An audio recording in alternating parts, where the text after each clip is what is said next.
toda terça-feira aqui do nosso programa. Doutor Belísio, bom dia, seja bem-vindo mais uma vez aqui ao nosso Panorama 95. Bom dia, Marcos, bom dia a todos os ouvintes, internautas, uma satisfação imensa poder participar mais uma vez aqui do quadro e para falar de um tema bastante desafiador, né, que é falar de AVC na população idosa. O que isso pode... É preocupante essa questão, por exemplo, de AVC em idosos? Marcos, os idosos eles representam a grande maioria dos pacientes vítimas de AVC. O AVC acontece principalmente nas pessoas idosas. Cerca de 60% a 80% das pessoas acima de 65 anos, eles são vítimas de AVC. Então, a cada 5 segundos, tem uma estimativa que a cada 5 segundos um AVC acontece no mundo, e uma estimativa de que 1 em cada 6 idosos sofrerão de AVC, desde pequenos AVCs até grandes AVCs.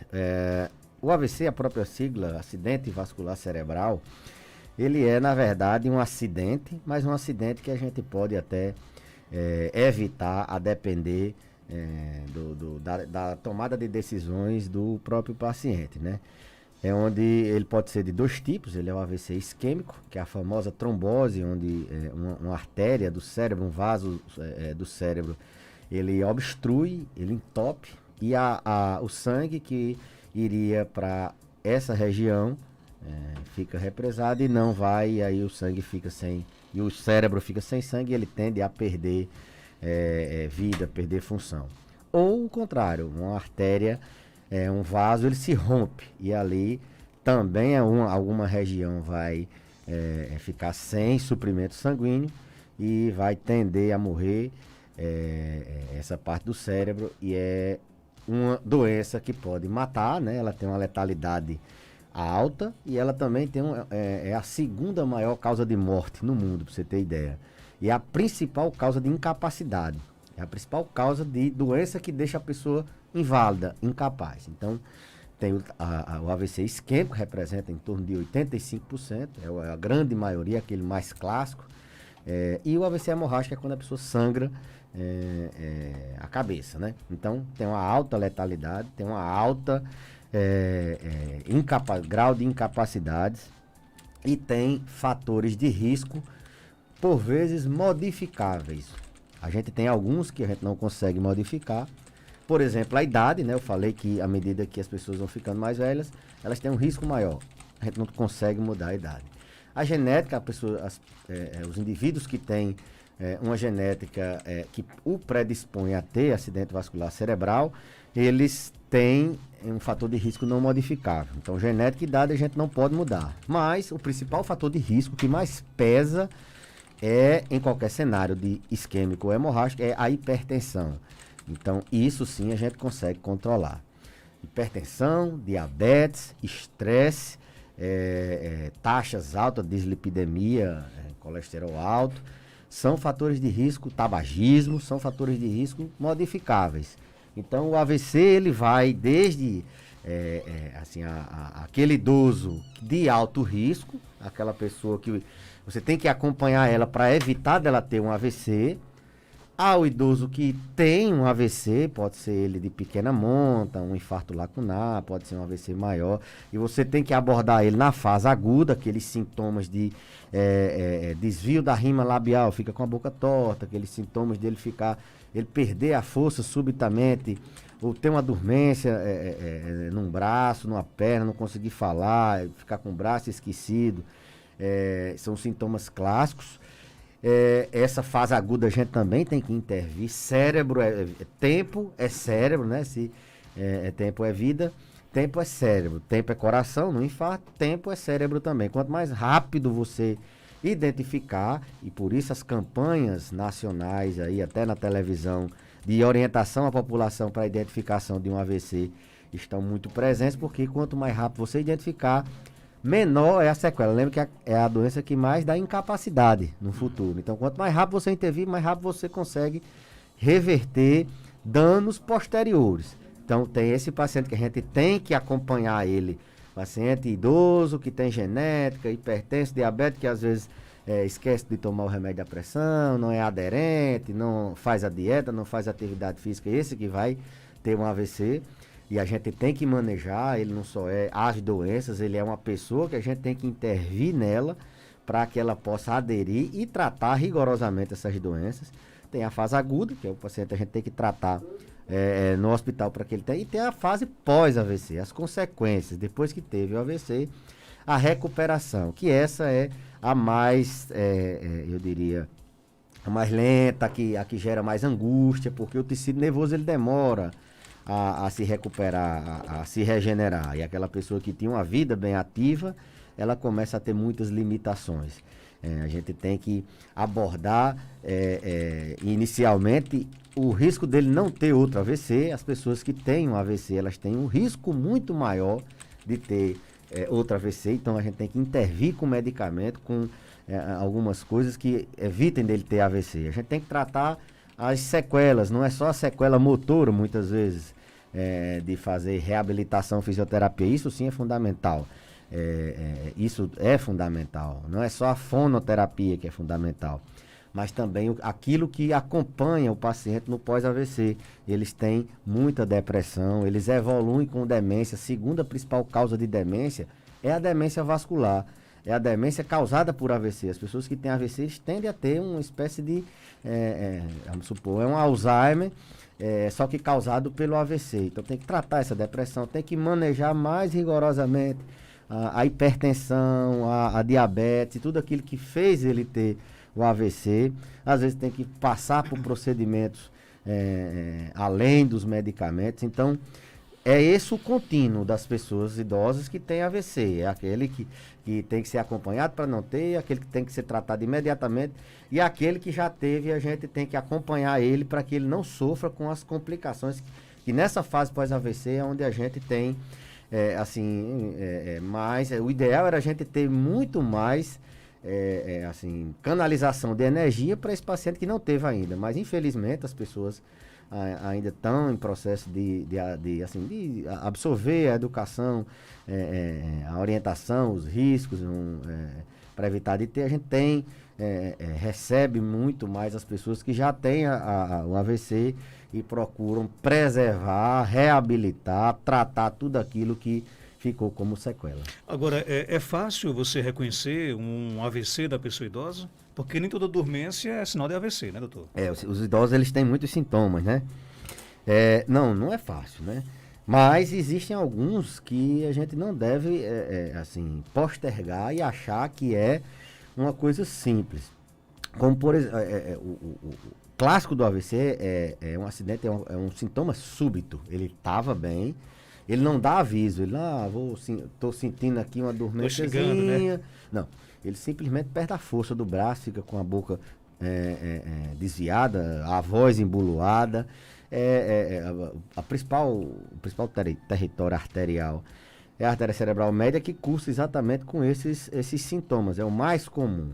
Mas sintomas neurológicos de alarme, Marcos, como desmaio, como uma dor de cabeça intensa que não passa a despeito de qualquer remédio, alterações visuais, o paciente começa a ter alterações visuais, confusão mental, são sintomas de alarme. Além daqueles clássicos do AVC, que o pessoal diz, com a banda morta, ficou com a banda morta, existem esses outros, que as pessoas que têm um risco maior, que são idosos, que têm um risco, que é hipertenso, que é diabético, ou é um ou é outro, e de uma hora para outra ela começa a ter uma confusão mental, ou desmaia, ou ela tem esses sintomas clássicos. Então, não é tão difícil reconhecer. Na verdade, sintomas de alerta em paciente idoso, eles sempre passam por confusão mental, sempre passam por um desmaio, sempre passam por uma desorientação, e no caso do AVC, com sintomas motores.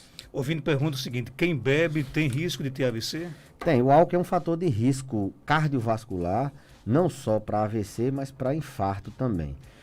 Ele, em grandes quantidades, ele é sim um fator de risco para AVC, tanto o álcool como o cigarro, principalmente.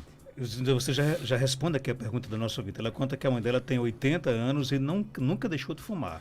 Ela pode ter AVC? Pode sim, ela é uma paciente de alto risco. Ela com 82 e tendo outra senhora com 82 que não fume o AVC, decidir, eu vou fazer um AVC em uma das duas, ele vai fazer na que é tabagista. Lembrar, o cigarro não só é causa, fator de risco de AVC. Principal causa de câncer de pulmão, principal causa de câncer de intestino, câncer de boca, a principal causa não, mas é um fator de risco importante para infarto agudo do miocárdio, ele causa DPOC, enfisema, ele traz baixa qualidade de vida, então o cigarro não é só o AVC. Aliás, quem fuma tem uma série de doenças que pode contrair, né? Sem dúvida, quem fuma tem um risco de ter câncer, de ter problema no cérebro, no coração. Doutor Belísio, tem como saber se uma pessoa está com pressão alta por causa da alimentação e se tem como resolver sem precisar fazer uso de medicação para hipertensão? Bom, se tem como saber se tem a pressão alta pela alimentação? Por causa da alimentação. Na verdade, assim, hipertensão, pressão alta, ela não é uma coisa que, eu vou comer aqui mais fora da regra esse final de semana e eu vou ter a pressão alta, não. Se você tem ali 2 verificações, mais do que 14/9, você é, por definição, um paciente hipertenso. Se você verificou em condições adequadas essa pressão, independente de você estar comendo mais ou estar comendo menos. Se 2 vezes você fez isso, você é hipertenso.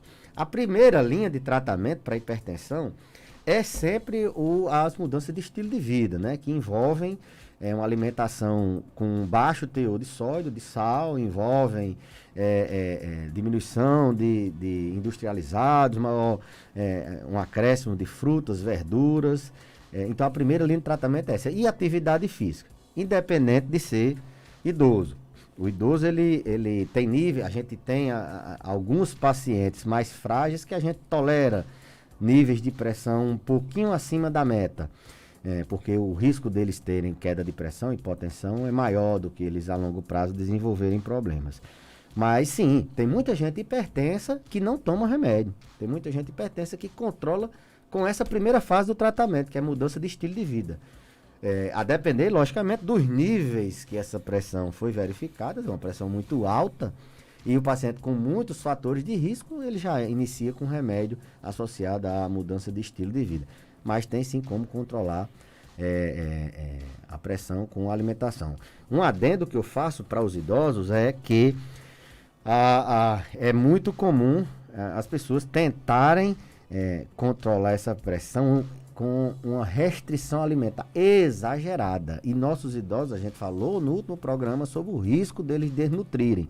Então, muito cuidado quando você vai tirar o sal total, você vai tirar todo aquele alimento que seu pai ou avô, a mãe, a avó, passou a vida toda, os 80, 90 anos dele comendo, e agora ele vai ficar, ele já não tem sabor, em virtude do envelhecimento ele perde a qualidade do sabor, já tem a visão ruim e não enxerga o colorido da alimentação, o olfato também. Então tenha muito cuidado, tudo no idoso tem que ser começado devagar, continuado devagar, mas deve ser implementado. Então muito cuidado para nessa restrição não desnutrir o paciente idoso. Como é que a gente consegue prevenir o AVC na terceira idade? Bom, a principal medida é atuando nos fatores de risco modificáveis, né? Não adianta a gente querer mudar a idade genética, não tem como, atuando nos fatores de risco modificáveis. Se você tem, o principal fator de risco é a hipertensão. Se você tem hipertensão, você tem que manter ela dentro dos níveis que foi planejado. A gente tem metas. Se é um paciente que é hipertenso e tem doença renal, a meta é X. Se é um paciente que só tem hipertensão e não tem nenhuma lesão em outro órgão, não tem outro fator de risco, a meta é X. Mas você tem que perseguir essa meta.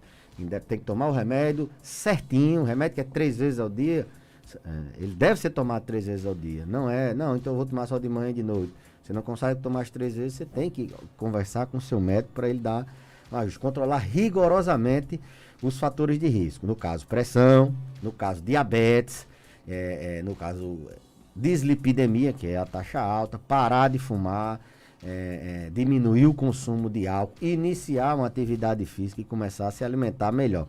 Isso sim, Marcos, dá muito menos trabalho. Isso sim, você consegue viver com qualidade de vida. Isso sim é mais fácil do que você, depois do AVC, ter que tomar, além de ter que tomar remédios, que a maioria fica tomando vários medicamentos, você também tem que fazer tudo isso e ainda alguém ter que lhe auxiliar para tomar banho, para fazer sua higiene após uma ida ao banheiro, de ficar acamado. Isso sim é muito mais trabalhoso, é muito mais complicado. Algumas pessoas têm assim, não, eu não cuido, eu quero se eu morrer, eu não tô nem aí e tal. E eu digo, olha, o problema é que eles às vezes não matam, eles deixam você sofrendo o resto da vida. Então é melhor cuidar antes. Às vezes alguns têm algum síndrome lacunar, tem infarto lacunar, tem um ataque isquêmico transitório, que é uma espécie de quase AVC, entendeu? Estou avisando a você, embora eu tenha dito que o AVC não avisa, mas ele oclui uma artériazinha muito pequena, ou quer ocluir, a pessoa sente, e aí a pessoa às vezes toma um susto, realmente eu tenho mais, é muito mais valioso você fazer a prevenção do que você ter que viver a vida toda numa cama, dependendo de outros, na maioria das vezes, quando não morre. Você deixou bem claro aí nessa questão, por exemplo, da dependência, né? É onde entra a importância de ter, por exemplo, um cuidador profissional para quem acabou tendo as sequelas de um AVC? A própria palavra dependente, né? Ela já está dizendo, depende de outras pessoas. Então, o cuidado no paciente pós-AVC, ele deve ser, na verdade, assim, multidisciplinar, né? Passa pelo cuidador, passa pelo médico que gerencia as medicações, gerencia a família, gerencia o período de exames, quais exames, pela reabilitação fisioterapêutica, quando ele tem disfagia, pelo fonoaudiólogo, pela psicologia. Então, o cuidador é peça fundamental nesse aspecto. Cuidador, a gente tem evidência, qual a diferença do cuidador profissional para o cuidador familiar? É que o cuidador profissional, ele não tem o viés de ser familiar. Então, ele, teoricamente, alguns estudos apontam que ele tem, assim, uma eficácia melhor, porque ele não é sobrecarregado, ele trabalha, descansa.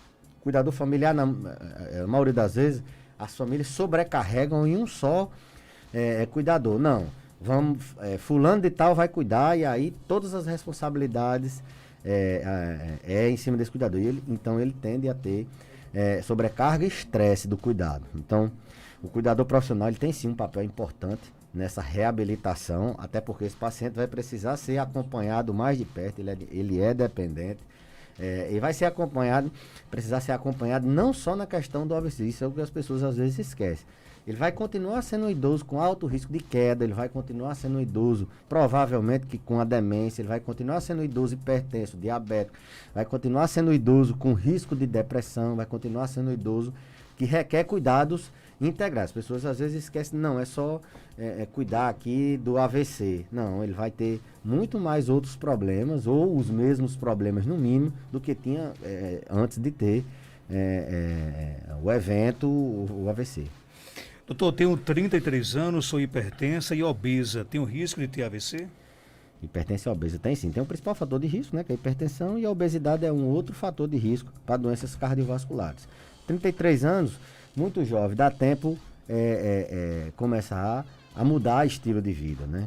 Então, são fatores de risco não só para AVC, mas são fatores de risco para infarto, para diversas outras situações.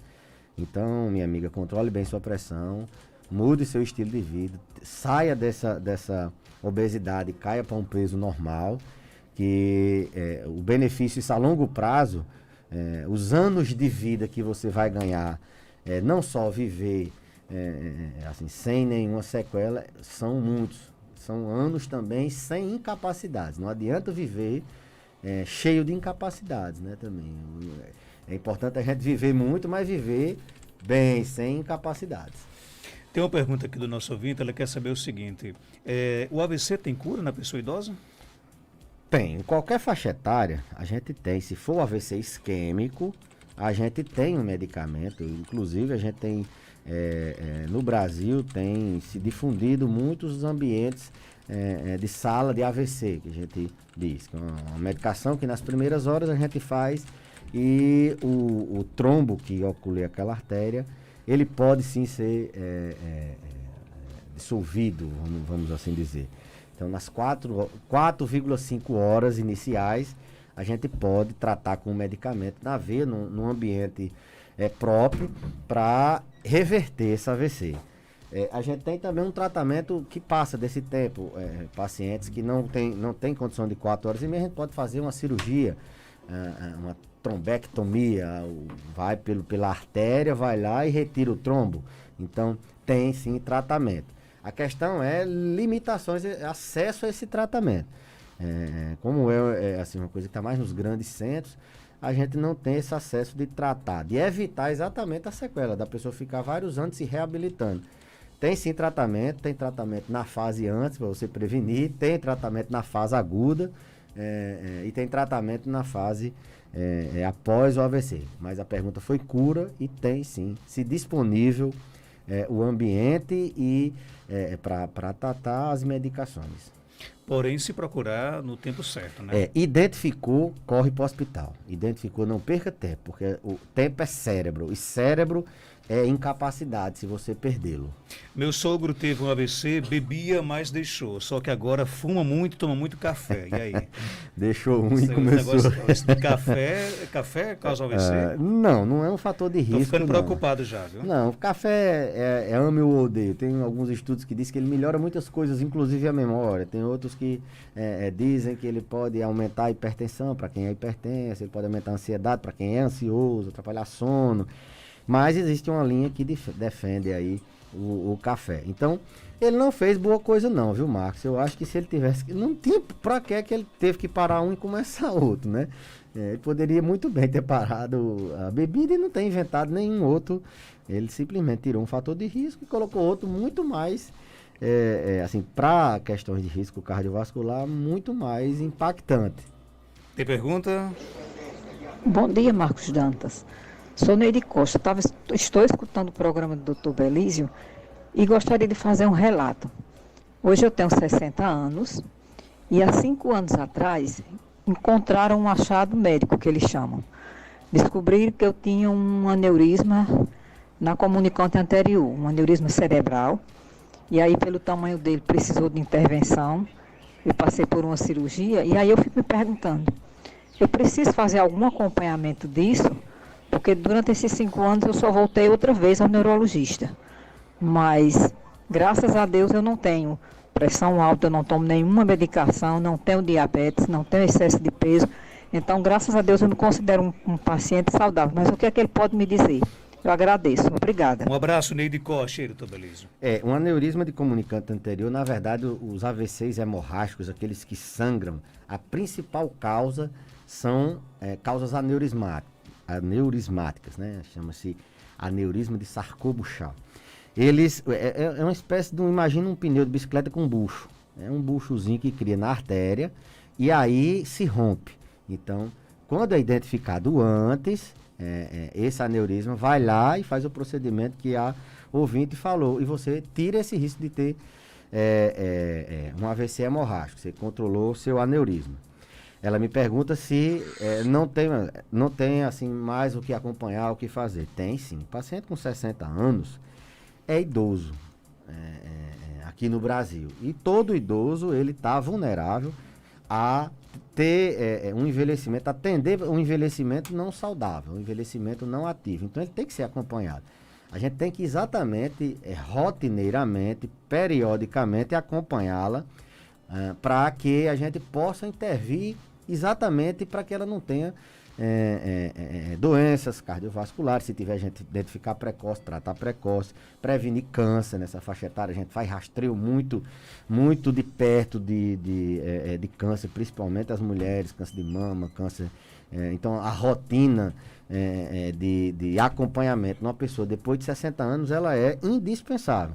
A gente identificar precoce, não só o câncer, não só o infarto, o AVC, mas colocar ela numa linha que previna queda mais para frente, que a gente identifique um déficit na memória, que a gente identifique alguns outros problemas que vão aparecendo com a velhice. Isso a geriatria tem essa área de geriatria preventiva, que é exatamente colocar o paciente no caminho do envelhecimento saudável, sem que ele tenha intercorrências desse envelhecimento. Passa desde vacinação, a observação da mobilidade, se ele tem risco de queda, se ele tem risco de fazer outro AVC, se ele tem mais alguma coisa que possa fazer para ele seguir no caminho do envelhecimento saudável.